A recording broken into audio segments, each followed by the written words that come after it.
Hey, what's going on, everybody? It is good to be back. A couple of weeks off from the show, and we're back.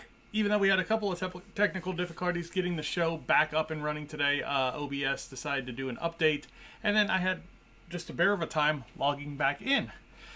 So we have a lot of information for you guys tonight. Not only do we have news and notes for 2 weeks, and we had a lot going on over those 2 weeks, we also have a little bit of a trip recap from our latest family trip, where we spent 10 days split up between the parks and a cruise on the Disney Dream. On top of that, Peter from Princesses and the Mouse is going to join us tonight. So we have him to talk about as well, and he's kind of getting everything set up over in his studio or office or where his wife lets him put the computer in a light. So he's getting set up right now, and we have a lot going on. So if you are watching tonight, thank you very much. We are on YouTube tonight, the Disney Planning Insights podcast. Over on Twitch, Matt_DPI. On Twitter, @Disney Insights. And on Facebook, Matt Heidel is the page you're looking for, Haidle. You can see that spelling down here eventually. So if you're looking to book a trip, a couple of places where you can do that. You just saw it down at the bottom at PATM Disney Travel over on Facebook. Or you can go to the website, and that website address will pop up at the bottom of the screen. But it is patmdisneytravel.wixsite.com/planning if you want to see the website and check that out. So like I said, a lot going on. So let me go over and get Peter from Princesses of the Mouse and start getting some news out.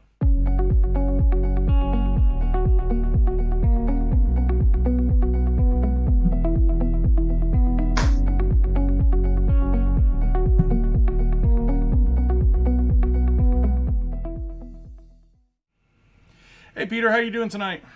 Doing well. How are you doing? I am doing well. Still tired. I think it finally hit me today how tired I really was getting back from the trip.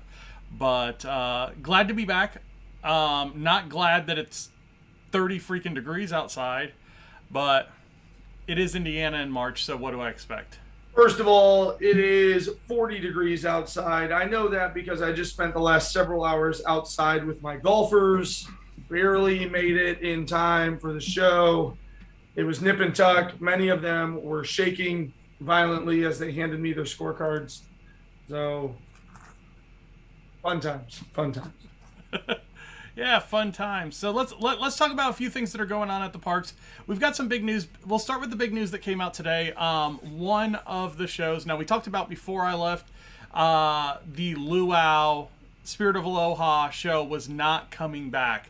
It has completely been axed officially, unless it comes back in some form within this new Polynesian tower that they're putting up. So it's not completely out of the question, but the Luau as we know it and love it is not returning. But what is returning is Hoop-de-Doo Review over at Fort Wilderness. Now, have you done this show before? I have. Hoop-de-Doo, a couple of years ago, we towed the camper down there for a fall break. We had my four, plus we had my wife's parents, and we had my parents. So the 8 of us all did this mega Disney vacation. My parents stayed in the lot, or in the what's the word I'm looking for? Campsite? No. So I had a campsite. My in-laws, who also have a trailer, had the campsite next to us. And then my parents stayed in the bunkhouses, the cabins. Cabin. My God, I don't know why I could not come up with the word cabin. So yes, it was fantastic. And of course, while we were at Fort Wilderness staying there, we absolutely one of the nights booked a Hoop-de-Doo. And it was an absolute blast. All you can eat food. It's like down home country cooking. So you're talking, you got chicken and ribs and corn on the cob and mashed potatoes. And it's just fantastic food. And then top it all off, the show is just hilarious, full of wonderful people with plenty of talents, from singing to dancing to comedy. Great time from start to finish. It is just an absolute blast. So yes, very excited that Hoop-de-Doo is coming back. Also hoping that an acquaintance of mine who was one of the actors of the show hopefully get a call back and are able to come back, because I think right now they're working like finance in South Dakota or something like that.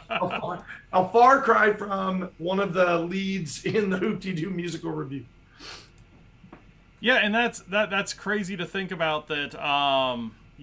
When Disney shut down, a lot of these people had to go find different jobs. So it was just like, what do you do if you're, somebody that was in Hoop-Dee-Doo or the Luau or a character cast member? There's a lot of people that were kind of displaced that had to find things that it wasn't just like a lateral move for them. Right. So, other big news coming back is the minivans. We finally got confirmation that the minivans are coming back this summer. Well, first let's tie up that Hoop-Dee-Doo news. June 23rd is going to be the first show. Reservations are going to start next month on the 26th. So May the 26th for reservations, June the 23rd on the first show. Now let's move to minivans, because one of the things that I want to talk about a lot on my trip was transportation, and some of the issues that we had with transportation while we were there. So, with that being said, minivans are coming back. How do we know minivans are coming back? Well, because Disney actually finally said it, and there is a casting call, which is kind of how they do all of their job openings, for drivers for the minivan service, which is really cool. Hopefully a lot of the same people come back, because that was one of my favorite services to use on site when I didn't want to use a bus or the Skyliner or the monorail or something like that. So have you used the minivan service? Yes, I did. We used the minivan service over like an Uber or a Lyft one time. And so minivans also book through the Lyft app, by the way. Yes. So just for our viewers, I know you know that obviously, but just so everybody knows, minivan is like a service in conjunction with Disney that's sort of provided through Lyft. It's really funky. But you also kind of like notice that if you take any rideshare around Disney, every rideshare location says like sponsored by Lyft or something along those lines. So it's really fun. But yes, I have taken the minivans. Here's the advantage of minivans over a standard rideshare. They will all drop you off up by the security, as opposed to where the standard ride shares are located. So for example, Hollywood Studios, rideshare pickup and drop off is all the way in the far bus depot. But the minivans will actually come into the parking lot and drive you all the way up to the bend right next to the security checkpoint. Magic Kingdom, the minivan, like all the other ride shares, they drop you off at TTC at the Ticket Transportation Center. Minivans go to where the buses go. They will drive you right up into the bus area and drop you off right there. So minivans are a little pricier, but you literally get to jump into a vehicle. I think, what are they, Chevy? Are they Chevy Equinoxes or something like that? So they were the Equinoxes. I think they put them all over to Tahoes. Okay. So, like, but they're red with a bunch of white dots on them. Like, how whimsical and fun to just climb in that vehicle. So, I know you are a big fan of minivans, so I'm sure you are elated to have this news that the minivans are coming back sooner rather than later. I am elated. Because, one of the big things with Disney right now is you can't take a bus from a park to Disney Springs. And I'm sorry, I just popped a window up over your face over there.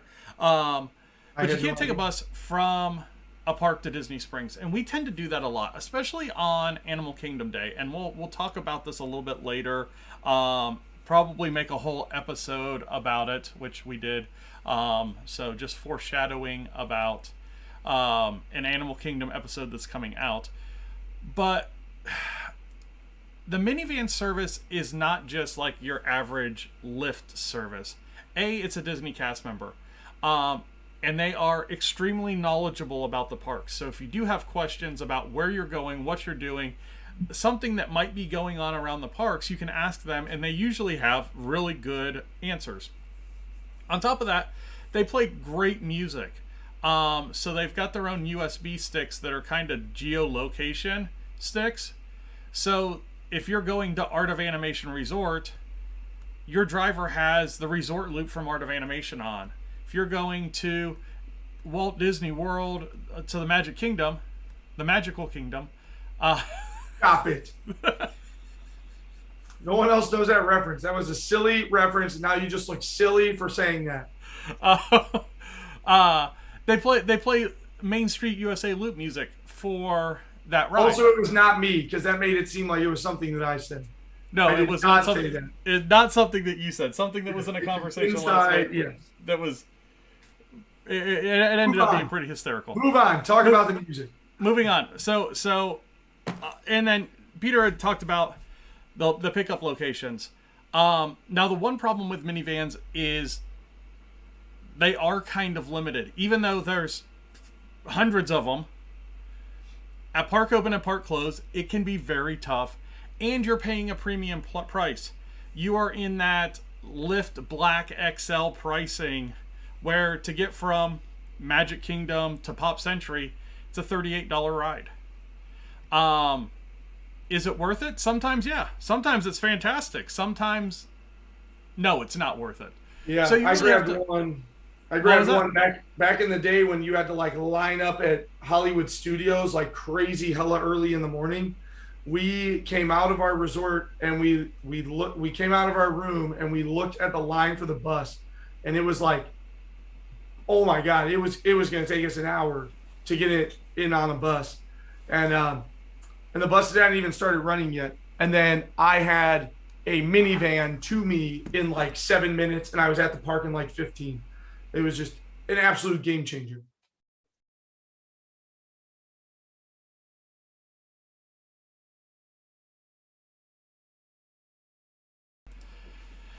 I'm still having problems finding where it's going live on YouTube. YouTube's being a bear tonight because I didn't do it the same way that I always do, because I had to relog in and do a lot of goofy stuff. So nice censorship. Good job.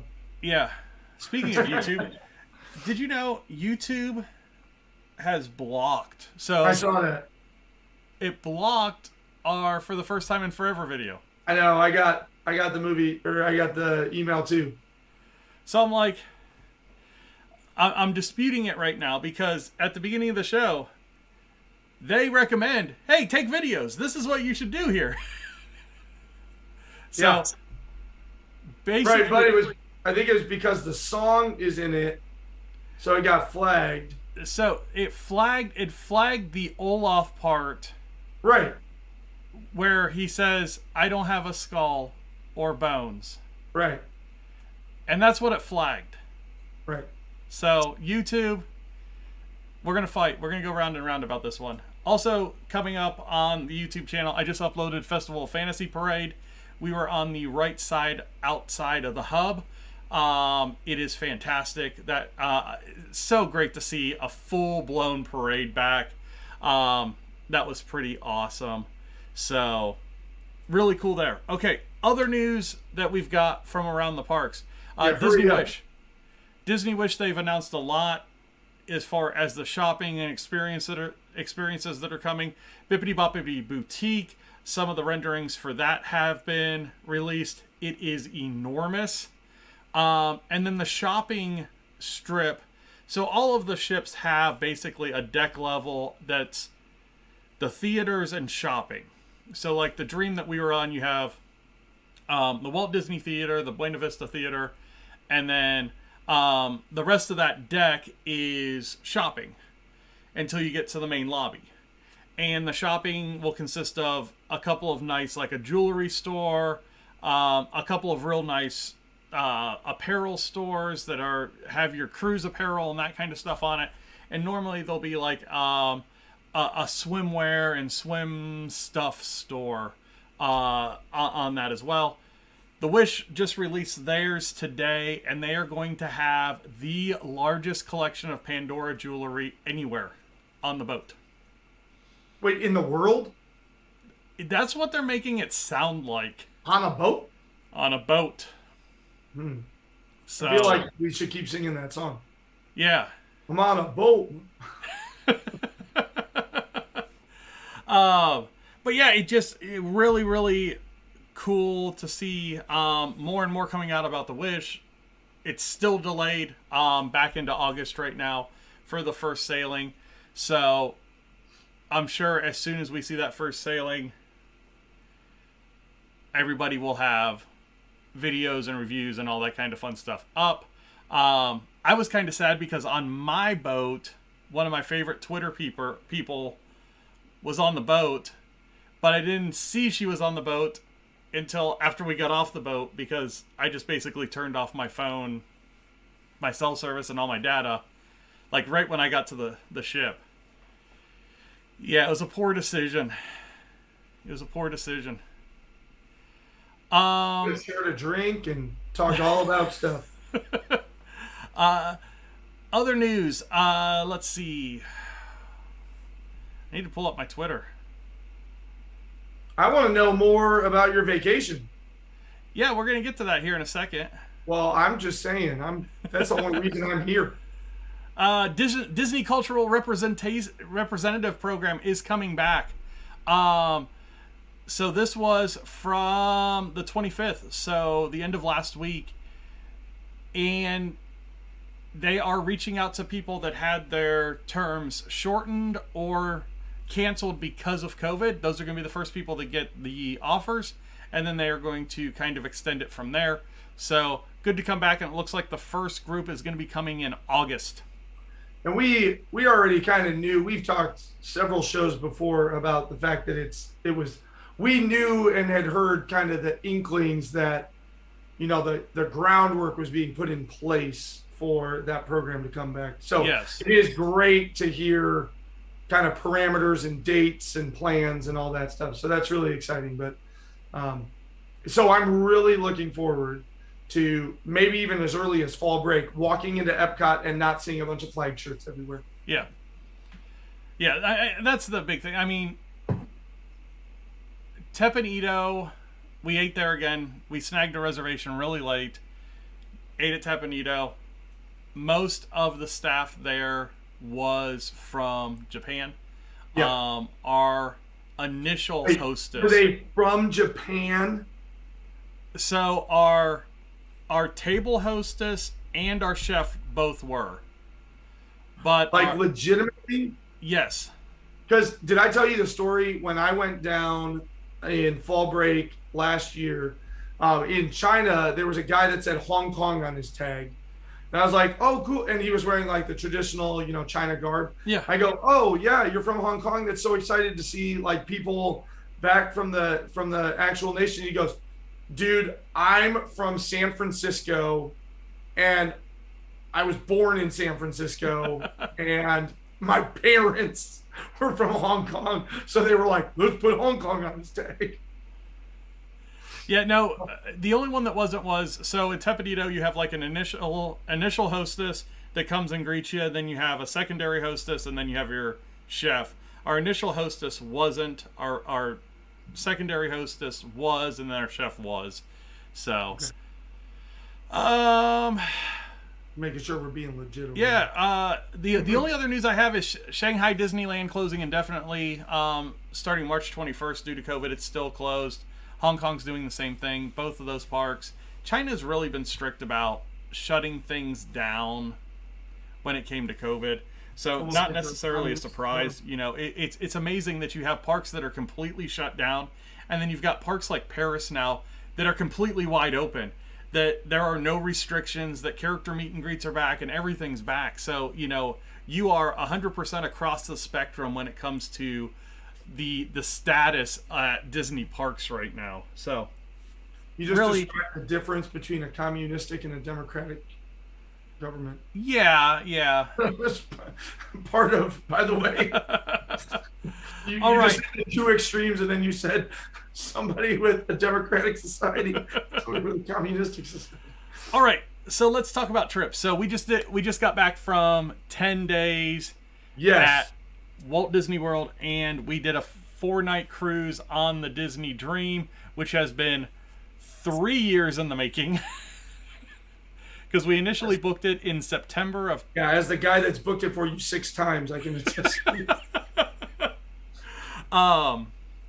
So yeah, and you know, that's part of the reason you have a travel agent, though, because the rebooking process, we were able to kind of figure out things that why we weren't getting the money back that we should have been getting and that kind of stuff. So if you are rebooking with Disney Cruise, two things you got to watch out for.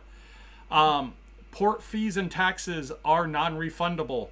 So once you book that cruise and pay in full, those port fees and taxes are gone, even if you don't cruise. We lost them twice.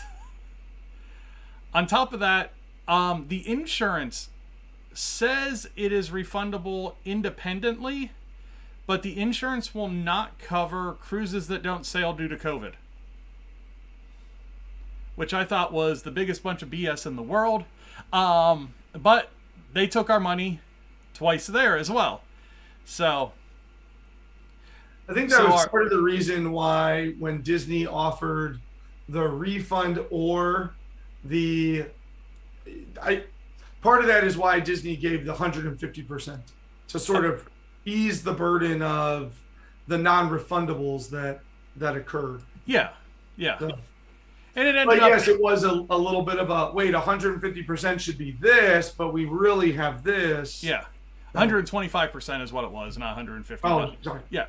But it ended up where we both of our staterooms had cruise credits going into this cruise, which was really nice when it came to buying drinks, getting specialty cocktails, getting some different stuff around the boat. You just said buying drinks 3 times, by the way. Yeah, exactly. Like buying drinks, getting cocktails, having other specialty things.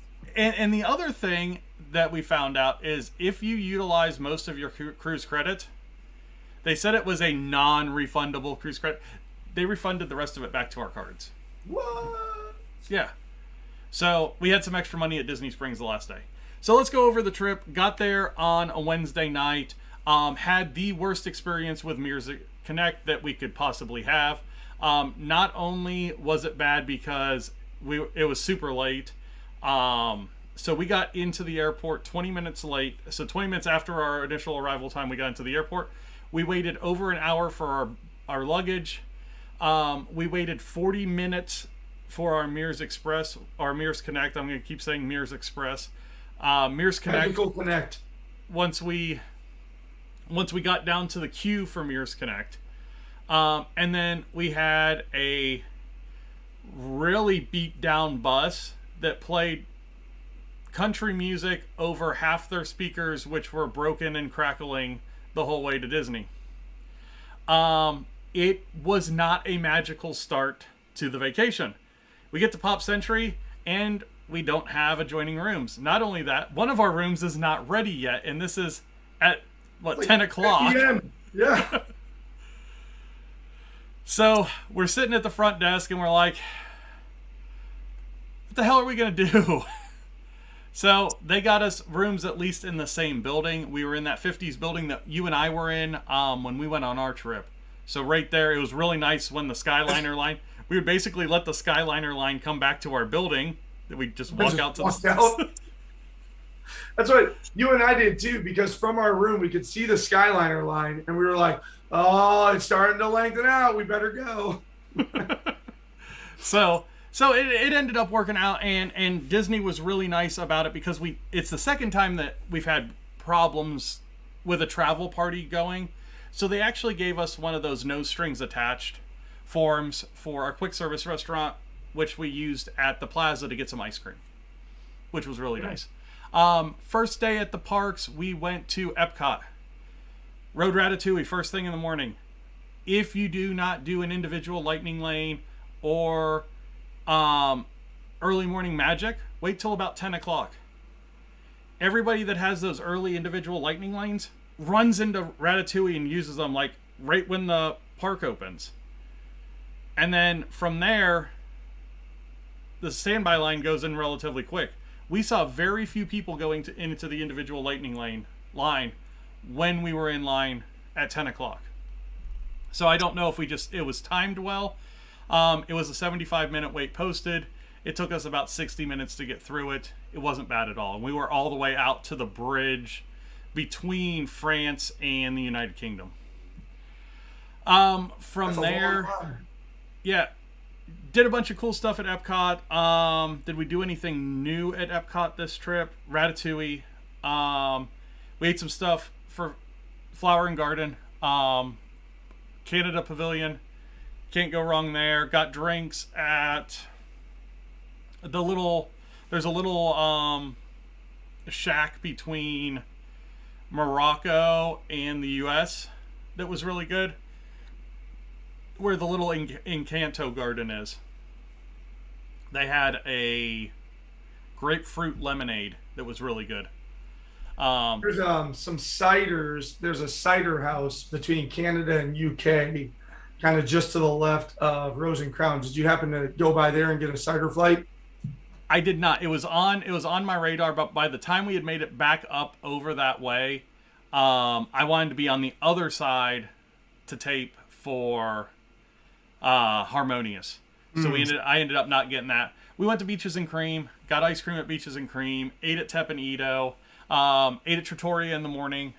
So kind of our normal Epcot day. Trattoria for breakfast, Tep and Edo for dinner, grab something from one of the booths when we feel hungry during the middle of the day, and then hopefully we can get to Beaches and Cream for ice cream, which we did after Harmonious. Went to the walk-up window. They didn't have the kitchen sinks. They actually didn't have the bowls for them, so they wouldn't give them to you, but you could order basically anything else from the walk-up window, even though it wasn't on the menu out there. Second day, Hollywood Studios.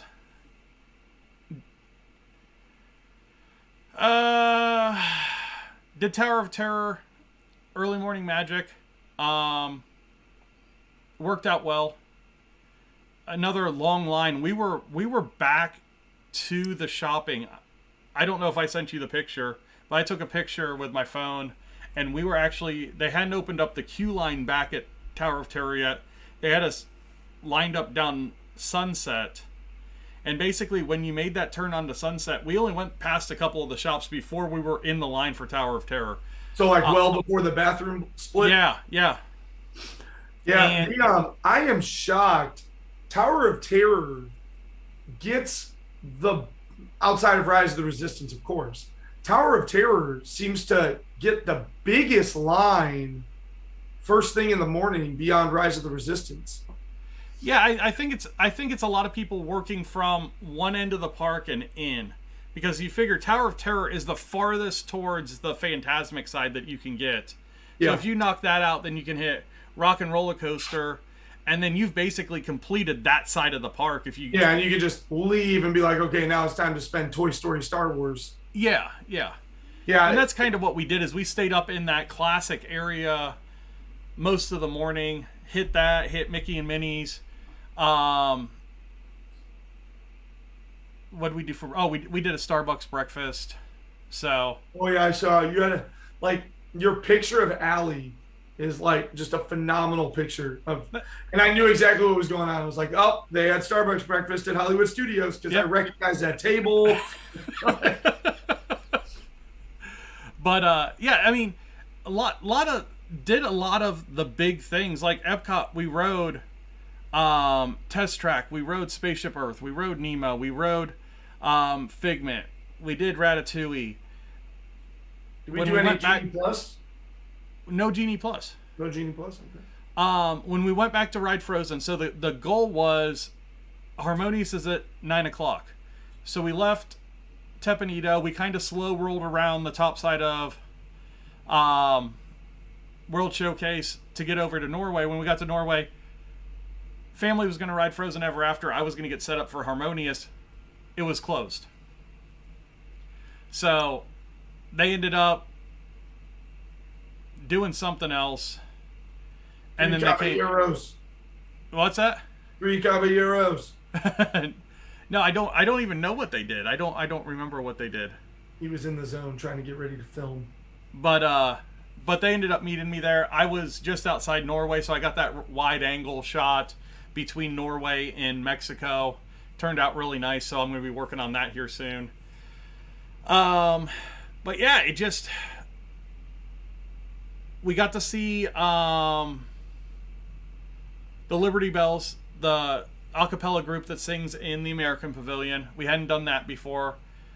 We watched the American Experience, which we've done, but it's always a good show, especially when Epcot's hot, and it was hot that day, just to get out of that sun for a while. So yeah, like I said, we got a lot done each day without Genie Plus, but it was a lot different. Really, the day that I feel like we did the least was Magic Kingdom.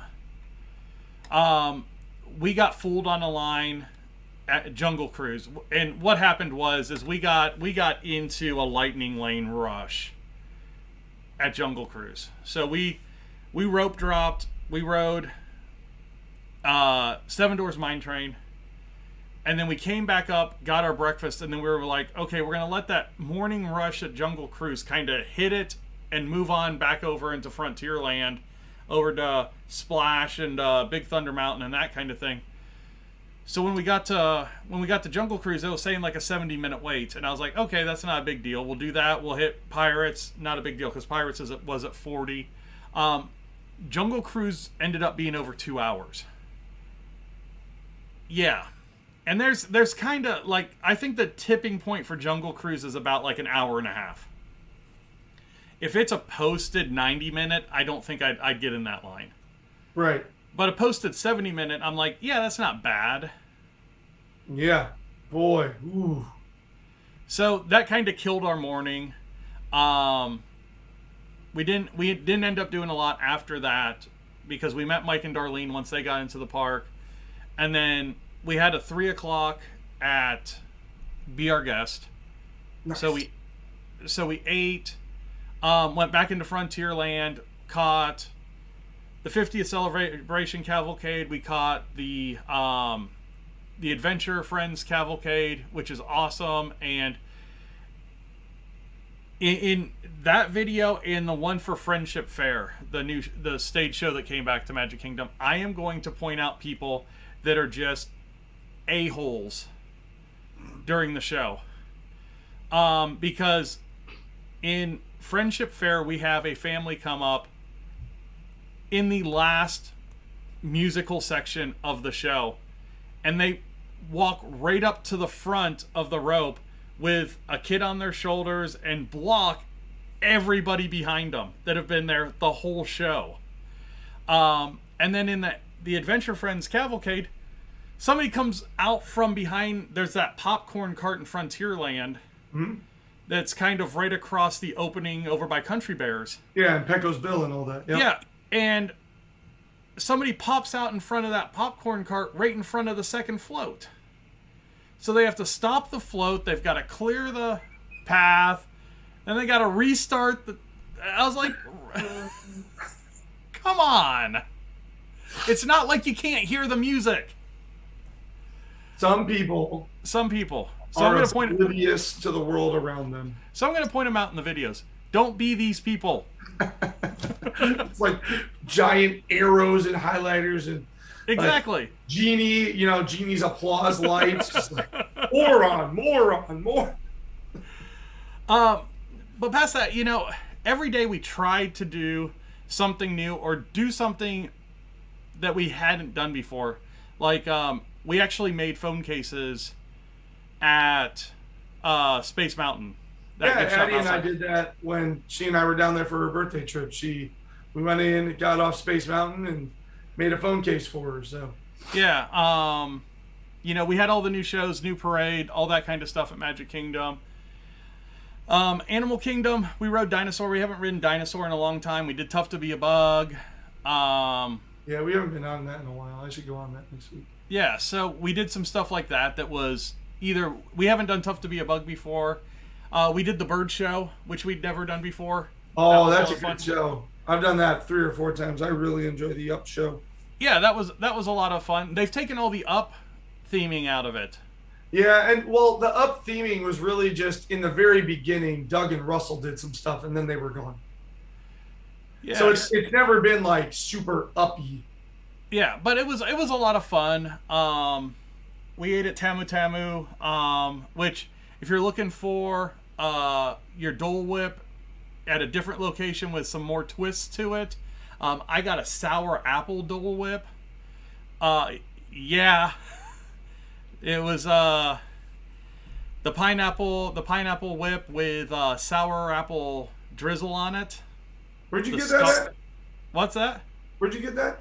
Tamu Tamu, right across from Dawa Bar. Yeah. Oh yeah, they always have yeah, because they've had like the Simba one before. Which they've still got the Simba one. Yeah, they have some unique ones there. Yeah, I've had some good stuff, but that's good to know because I will be at Animal Kingdom Saturday morning. So I haven't been to Animal Kingdom. Like Addie and I didn't go there. I didn't go there when I went a few weeks ago. So we're gonna go to Animal Kingdom a couple times. There you go. There you go. Lots of good things. We watched Kite Tales from Flame Tree Barbecue. Was that a pretty good view? Because I love Flame Tree Barbecue as a viewing spot. It's not as good as it was for Rivers of Light. Yeah, that makes sense. Well, and the advantage to watching Rivers of Light from there was being ahead of the crowd then leaving. Yeah.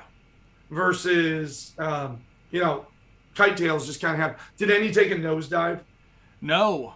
Oh, but they didn't. They also didn't have the blue kite, so I think something happened to it earlier in the day. Because I saw it up in one of the earlier shows, and then in our show, it wasn't up. So, but yeah, I really want to watch like one of those massive kite animals face plant. I'm really looking forward to that. So a lot of good at the parks. The parks. I think we're at a point now to where we probably aren't going to go back. We probably won't go back after Guardians opens. We're probably going to wait until character meet and greets come back. I'm waiting. So obviously I'm going next week. But then I'm kind of the same. So I think, I should be as long as the Labor Day happens or the Memorial Day happens because I'm going back in June. Yeah. But then I probably won't go back down to the World until Tron opens. I think that's my next benchmark of like Tron's open date. I'll try to like slide down there a few weeks after that or something like that.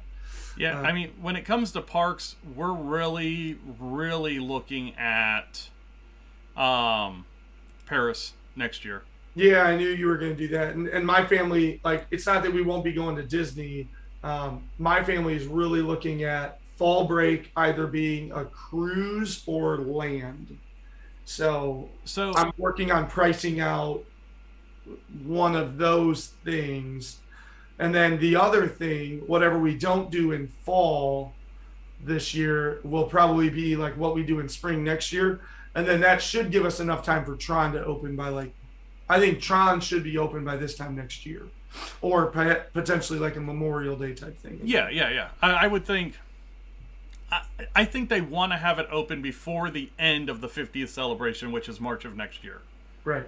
So yeah, I see it being open. And so if I kind of have a fall break and a spring break of next year kind of planned for a cruise in Disneyland, then by the time Tron should be open and good to go by the time we plan to go back, which will probably be like fall of 23, something like that, back down to the World. Yeah, so let's talk a little bit about the cruise because oh my gosh, yes, I want to hear so much because I'm going to go book one if you convince me to. I might, but I will say I was asked by somebody on Twitter if I enjoy Walt Disney World or the cruise line more, and my answer was Walt Disney World gives you more distractions from the things that are missing than the cruise line does. You're reminded every day that you're on the boat that they've got restrictions in place. You're wearing a mask to a show. You're doing a distance meet and greet with a character.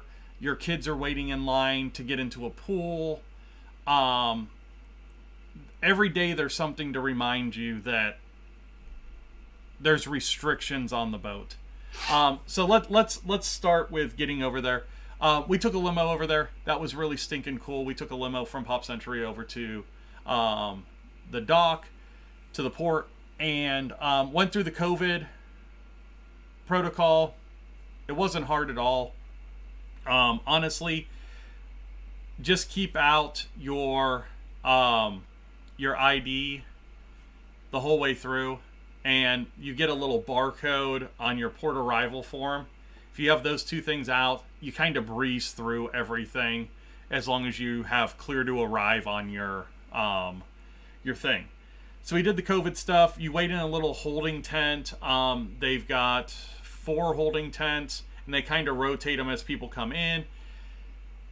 We estimated that the cruise was about 65%, and it looked absolutely empty everywhere. There were very few places where you could feel like there was a lot of people. Even in these holding tents, they were only putting in about 50 people in a holding tent at a time. You would wait in there 10-15 minutes until you got your clear to sail.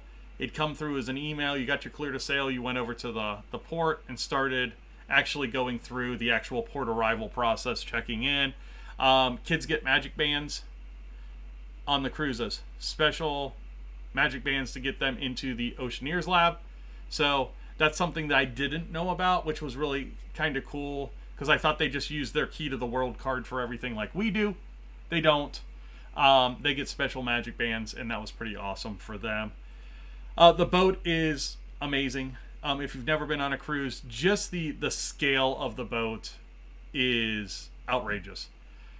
I will say that if we do cruise again, we are going to find the same exact room that we had on this past cruise and find it on every boat. The veranda that we had was 25% larger than every other veranda on the back of the boat, just because we were in the dead center. So we walked out and it was probably 25 foot deep, and it was probably 12 foot wide. It had 2 lounge chairs, 2 sitting chairs, a table on it, and there was still room that we could have brought over the 2 lounge chairs from the one beside us, their 2 sitting chairs, and their table, and it wouldn't have felt like packed back there. We had that much room. We could also see the fireworks from our veranda, which was awesome because we were so high up, and where they came off the ship, you could see the fireworks the day they did the fireworks there. The meal rotation's really cool. So you stay with the same wait staff the whole time. You meet your wait staff on the first night. They get to know you. We had Diane and Gunawan for our wait staff. And they rotate with you through the different restaurants. So the first day we were at Animator's Palette, which in theory is an awesome restaurant. They have these sketches that come to life, kind of like the Turtle Talk with Crush, where they talk to the tables and that kind of stuff. They didn't do it. So we talked to like the head, our head of our wait staff, and he was like, yeah, they just don't have the people to do it. So that was a big bummer, because that was one of the things I was really looking forward to. Diane back there. Let's go. Yeah.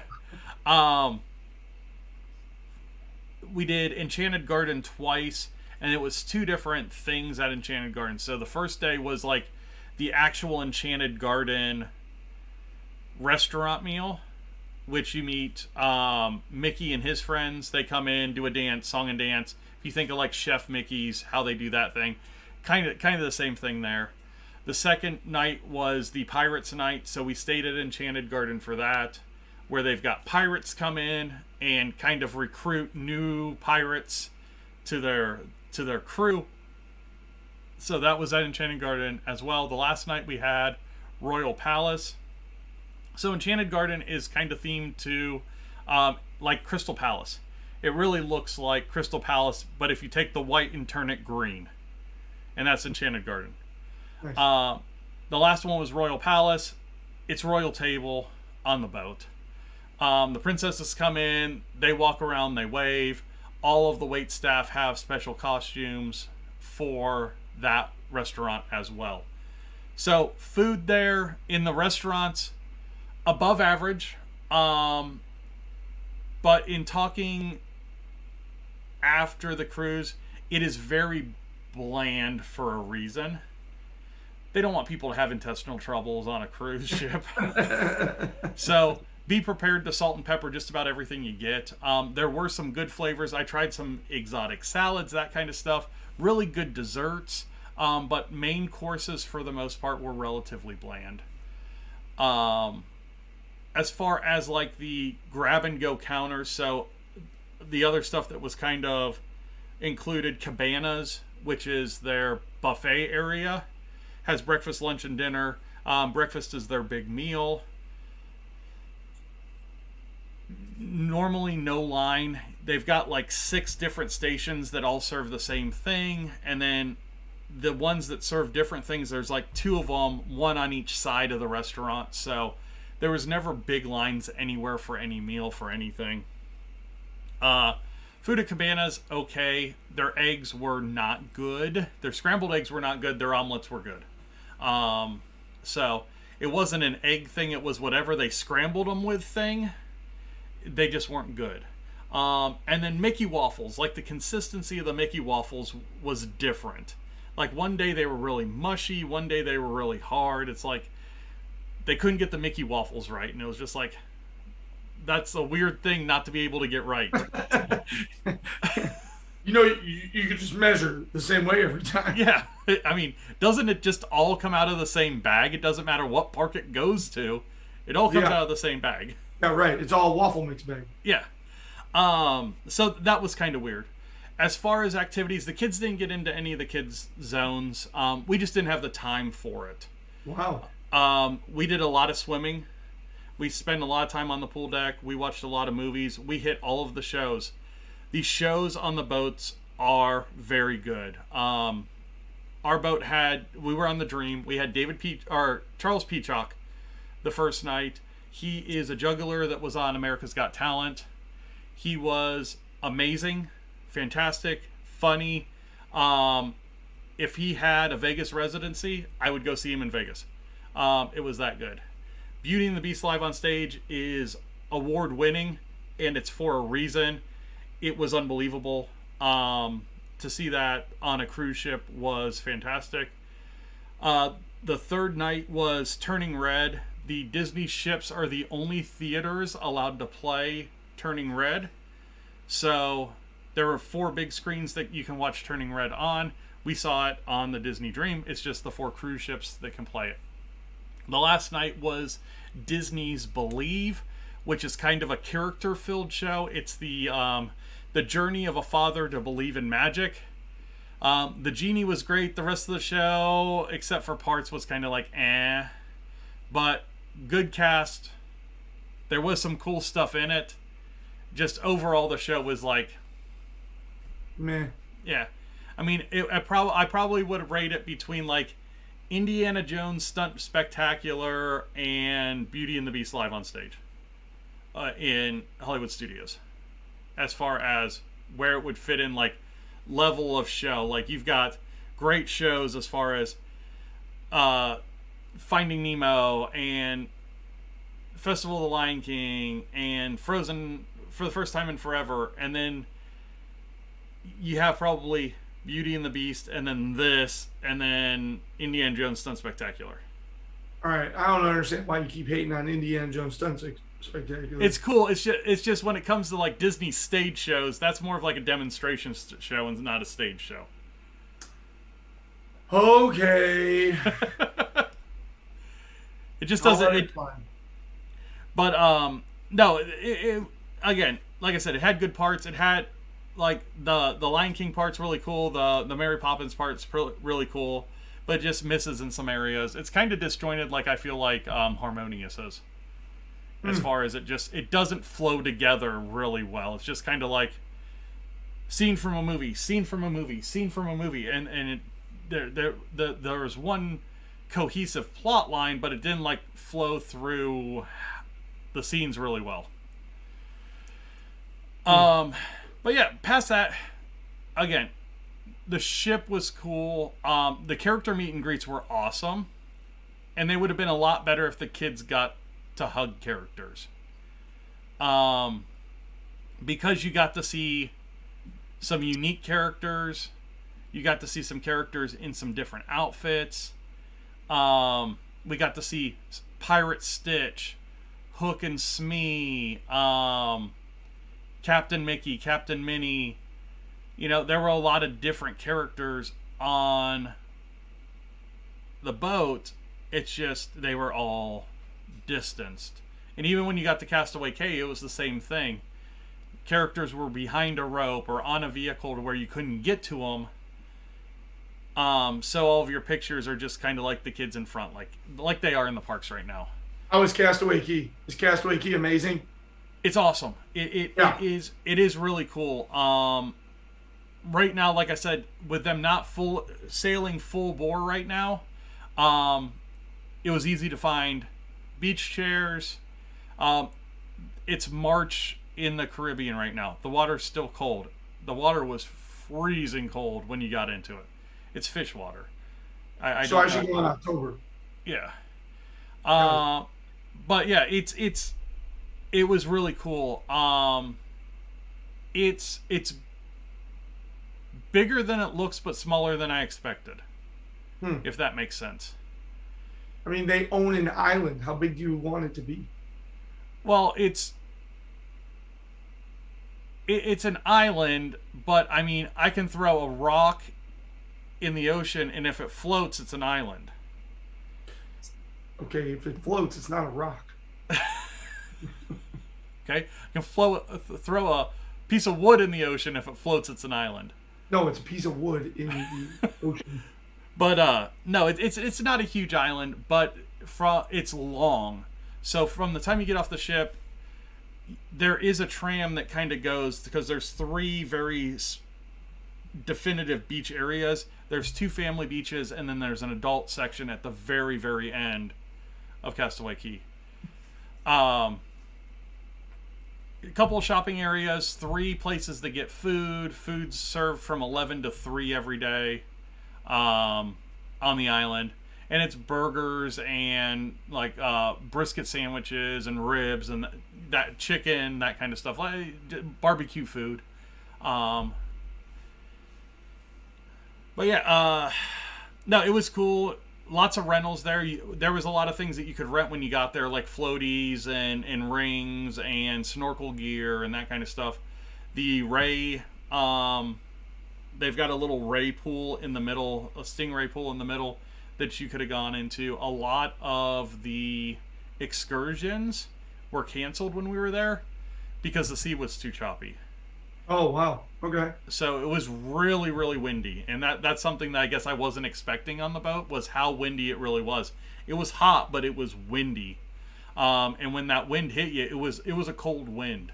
So yeah, it was a different experience. Cool things about the ship, when you go to dinners, don't just order one thing off the menu. If you want to try 2 or 3 things, order everything. First of all, you can say that about everywhere. Anything that's set price at Disney World too. Yes. Yeah. When I do that all the time. When I'm at like Topolino's or when I was at Hollywood and Vine, they ended up bringing me 3 different entrees. Like, I can't decide between the risotto and the salmon. They're like, I'll bring you both. Like, yeah. Throw in the mac and cheese. So I have a picture of Braden one meal where he ordered 3 entrees. Yes. He ordered... Living boss. That's what I'm talking about, Braden. He ordered mac and cheese, fish nuggets, and something else. And then, like, Allie would order, like, appetizers off the kids' menu, and then entrees off the adult menu, and then desserts, wherever the best dessert was that night. That's how it's supposed to be. Yeah. So, go with a big stomach, that's for sure, because you can eat a lot. Free ice cream, basically all day. Just soft serve. Yeah. At Ice Cream. The, It's a Monsters, Inc. reference. Oh, I get it. And then Luigi's is the little pizzeria on the Dream as well. That it has like a pizza place, it has a burger and chicken place, and it has like wraps all in the same like bank of windows. So, like I said, a lot of different options. If you didn't want to go to your restaurant for breakfast, you had Cabanas, and then your lunches you could go to Cabanas or any of the places on the deck and get stuff. Bars all over the place. We didn't get to experience the bars a whole lot. because we just did. They have servers walking around on the deck the whole day. Yes. So we'd be at the chairs, order a drink. They'd bring the drink to us. All right, hold on. I'm going on. No reason to really go to a bar. We would have liked to have gone to the bar district, but with the kids, we stayed with the kids the whole time, so that's kind of where we stayed the whole time, which was fine. Yeah, and you could have sent them to their own lounge and then done your own thing. Yeah, we could have. Yeah, we could have. We just didn't. No, it worked out. I mean, for the first cruise, I think we wanted to stay with them as much as possible. Coolest thing about the cruise was the character dance party. That was a ton of fun. So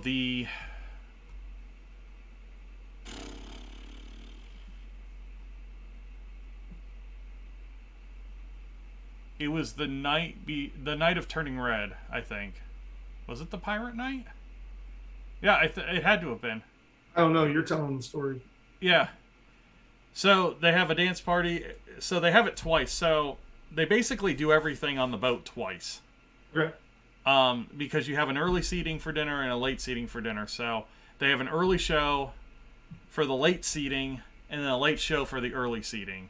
Then the fireworks they did like 8:30 fireworks, and then they had another set of fireworks at 10:30 for that late seating. So everything on the boat was done twice. So you could choose if you didn't want to go to your assigned dinner that night. You could go to Cabana's, get some food, go to Luigi's, whatever, and then you could go to the other show. So we could have watched every show twice. We could have watched the fireworks twice, that kind of stuff, if we wanted to. But the dance party was cool. It had a bunch of characters, bunch of like newer music. It was a lot of fun. I think that was probably the most packed that I saw the ship. I mean, even like during the day on our at sea day, the pool area was busy, but I wouldn't ever call it packed because they do have the chairs still spaced out a little bit and that kind of stuff. So it was, like I said, there were just reminders everywhere that everything was just kind of restricted. And that's what I took away from the cruise. Then our last day, you can handle the last day of the cruise a lot of different ways. The ship actually gets into port really, really early in the morning, like 4:15. You have an assigned breakfast that morning, and then you leave basically right from there. So you take all your bags, you set them out the night before, and then everything that you're going to carry, you take with you to breakfast because you aren't going back to your room. You leave the boat. We were off the boat by 9, and then we went to Disney Springs. We hung out because our flight wasn't until 8:55 Friday night. So hung out at Springs, spent the rest of our money, and then came home. Smart. Yeah. What an amazing week and 3 days. Yeah. Any other questions about the cruise ship? No, I'm actually looking at cruise right now. No, again, it was a lot of fun. I don't want to sound like it wasn't fun. It was really, really cool. They do it really well. There were just some things that were off-putting. And I guess for me it comes from, I know what Disney used to be, so it's hard for me to see what Disney is. So on that topic, it's been very interesting now in this last year booking clients, because you and I talk all the time about, oh, I missed this, oh, I missed that, oh, I missed that. And then I'll have clients who have been down there quite a bit, and they'll go, oh, yeah, I really missed that. And I'm like, yeah, me too, right? But then there's other clients that are like, hey, we're going to Disney for the first time. And I'm like, okay. And I just kind of lay out the parameters of everything. And they're like, okay, cool, yeah. And then they go and they're like, it was amazing, and Genie Plus was awesome. And I was like, yeah, but you used to give it to me for free, But like, they're like, oh yeah, Genie Plus was awesome. It was awesome being able to be on my phone booking stuff. And I'm like, yeah, I'm just as excited as you are.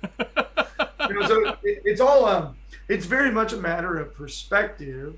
because is. you and I have a different perspective because you know, versus somebody just who goes right now for the first time ever. They're gonna be like, "Oh man, Disney's amazing," but like I said, for us having a different perspective of being able to compare then and now and all of that stuff, it would be curious to talk to somebody who's a bit more seasoned than us even and listen to them talk about like, oh, I remember before there was that fourth park. Yeah. I remember when it was MGM Studios and I used to be able to take the tram and do the studio backlot tour, Hey, I did the studio backlot tour. So did I when I was, really young. So I barely remember it. I remember the spaceship from Flight of the Navigator was there, and I don't know some other stuff. The scene from Catastrophe Canyon was its own ride at Hollywood Studios. Yeah, and I vaguely remember the Jaws ride. That was at Universal. Oh, my fault. Oh, you're right. Yeah, and then they filled that in, and that's where the Hulk coaster is now, I think. No, but close, I think. I think it's close to that area, yeah. But yeah. Anyway. We're not Universal fans by any means. I'm going to go next Tuesday. There you go. 1 week from today. So I don't know if you want me to go on the show to show you the light show on Hogwarts Castle. I suppose I could. I was going to say, you could tape it. Yeah. Just next Tuesday is my son's Christmas present because he is finally over 54 inches. So I got 1 day of Universal 2-park tickets with the line skipper. Oh, that was $220 a ticket. Oh, yikes. Just the 2-park ticket. That's the price for the 2-park ticket for a day. And we complain about Disney pricing. Yeah, it was. So my wife and myself and my 12-year-old and my dad, we're all going while Grandma spends time with my daughter. And I think it cleared around $320. Yeah. I think I paid somewhere in the $1,200 to $1,300. Yeah, for a day. But it's going to be an amazing day because we have the line skipper. So yeah. We're going to be able to wait in line for the Hager's Motorbike Adventure. We're going to be able to wait in line for Velocicoaster, and then we're going to be able to skip every other line once. Yeah. So all I got to do is get there and wait in line, and then enjoy my day, and towards the end of the day, wait in line. So it'll be okay, and it'll be awesome because we'll also then be able to experience Diagon Alley and enjoy the shops without being like, oh, we have to get in line. Yeah. So it'll be good. No, excited. So how long are you guys down there next week? Well, we were there Saturday to Saturday, and I am fed up with my life. So we're now down there Friday to next Saturday because I just added on, literally this morning, I added on a room at Caribbean Beach for Friday night. So instead of leaving Friday and getting there Saturday, we're leaving as soon as physically possible on Thursday night and getting there Friday. So I was like, why are we just going to wait till Friday morning? Let's just go Thursday night. I'll just drive through the night. You're going to do that after being exhausted? Yes. Red Bull gives me wings. That sounds good. Well, be safe.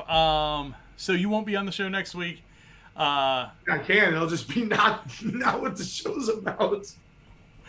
And then we'll talk to you. I better not, because it'll reinforce the clients that are like, hey, while we're down at Disney World, we'd like to do Harry Potter Land.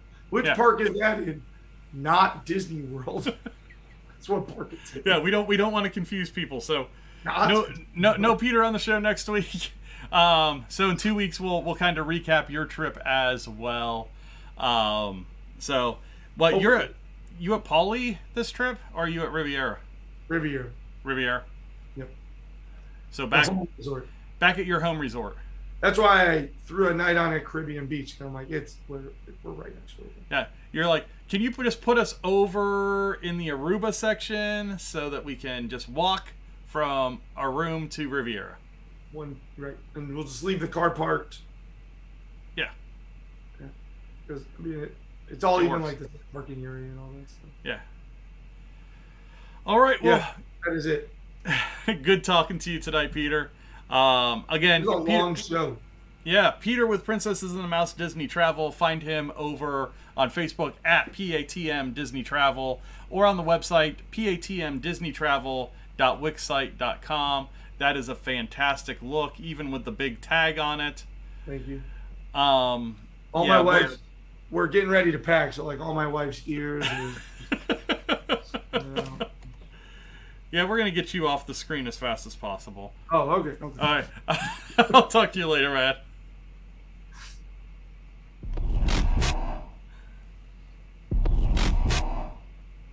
All right, everybody. That was Peter with Princesses of the Mouse Disney Travel again at PATM Disney Travel over on Facebook.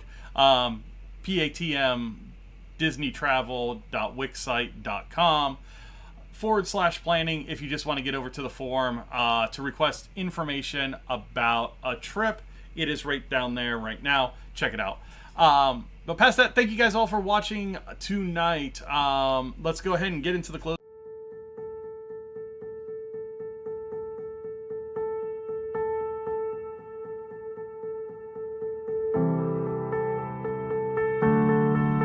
Hey, we had a guest tonight. Peter from Princesses and the Mouse Disney Travel came on. We talked about news and notes from the last couple of weeks and recapped my trip, my 10 days down there.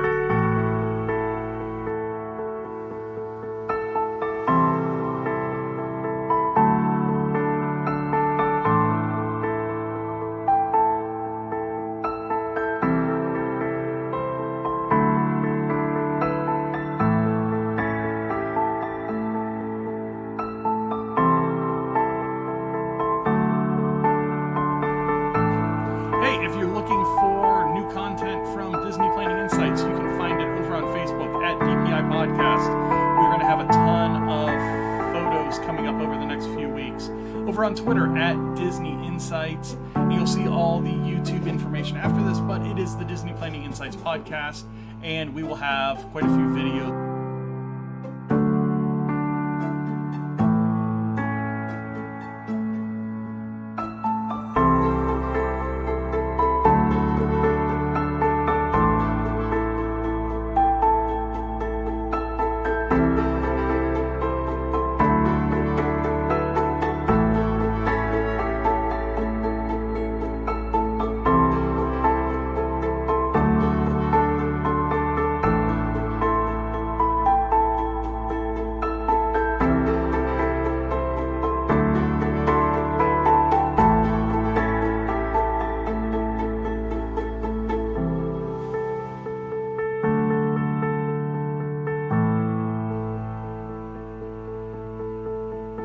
Back with another news and notes show next week. Thank you guys all for watching. Have a good week, and we will see